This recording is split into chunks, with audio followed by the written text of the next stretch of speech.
how to do text replacement on Android phones. I'm going to just show you quickly on Messenger. What you need to do is you need to go onto Messenger like this, and let's copy this text first of all. Oops.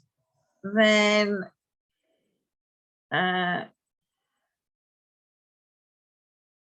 go on to the settings button, which is that little cog.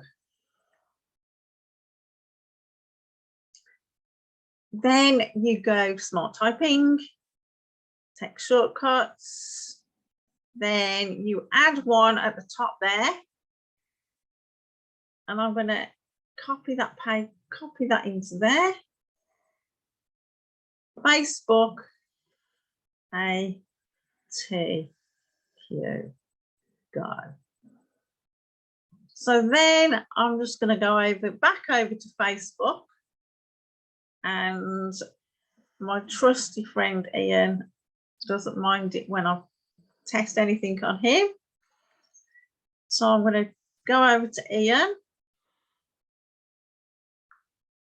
Facebook ATQ.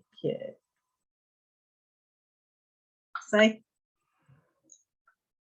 if you do 10 minutes of this a day, Thomas did 64 ATQs in 10 minutes the other day. So I just thought I'd share this with you because it's a game changer. I used to do 10 in 10 minutes. Let's see if you can do 64. Let me know in the comments below how many find ad messages, how many new friends per day can you make to build your business and build your list. If you like this video, give me a like, give me a subscribe, and hit the notifications button and just share. Bye guys.